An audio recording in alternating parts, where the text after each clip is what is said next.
Bonjour et bienvenue dans cette troisième vidéo du chapitre 3, l'écriture fractionnaire.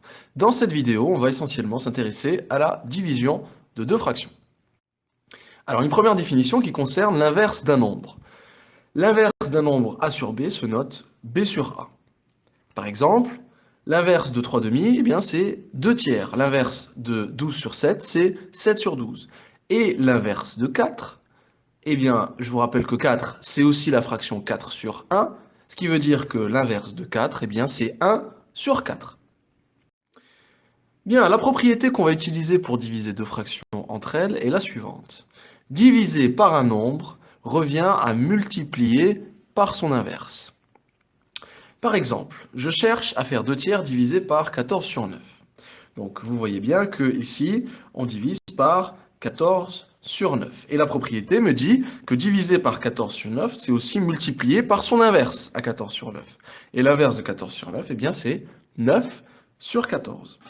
Ce qui veut dire que 2 tiers divisé par 14 sur 9 nous donne 2 tiers multiplié cette fois-ci par l'inverse de 14 sur 9, autrement dit 9 sur 14.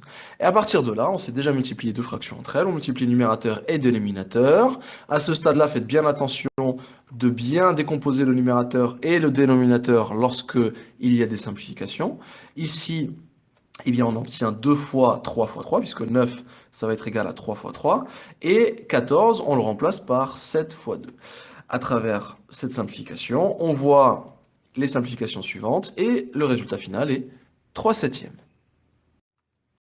Bien, prenons maintenant l'expression A qui est égale à ceci. La première chose qu'on va faire, eh bien, on va calculer les numérateurs et les dénominateurs de chacun des deux quotients, bien sûr en respectant les priorités d'opération des deux quotients. Donc il s'agit de ce quotient-là et de ce quotient-là. Alors les priorités d'opération, eh bien, lorsque je vais calculer le numérateur ici, vous voyez bien qu'on doit d'abord faire la multiplication, puis ensuite faire la somme avec 5. De même au dénominateur, ici il faut d'abord s'occuper de la multiplication, puis ensuite on va ajouter moins 7, etc., etc.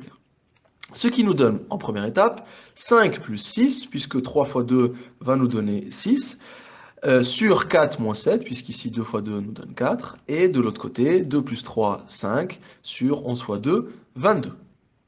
À partir de là, on continue le calcul, 5 plus 6, ça nous fait 11, et 4 moins 7, ça nous fait moins 3. Et comme on a 11 sur moins 3, eh bien on écrit moins 11 sur 3.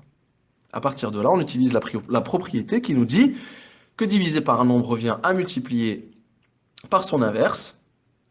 Et du coup, on obtient A qui est égal à moins 11 tiers. Cette fois-ci, la division devient une multiplication. Et plutôt que de diviser par 5 sur 22, on multiplie par son inverse, à savoir 22 sur 5. On effectue la multiplication des deux fractions. Et ici, vous voyez, contrairement à l'exemple précédent, il n'y a aucune multiplication possible. Et du coup, on termine le calcul et on obtient A qui est égal à moins 242 sur 15.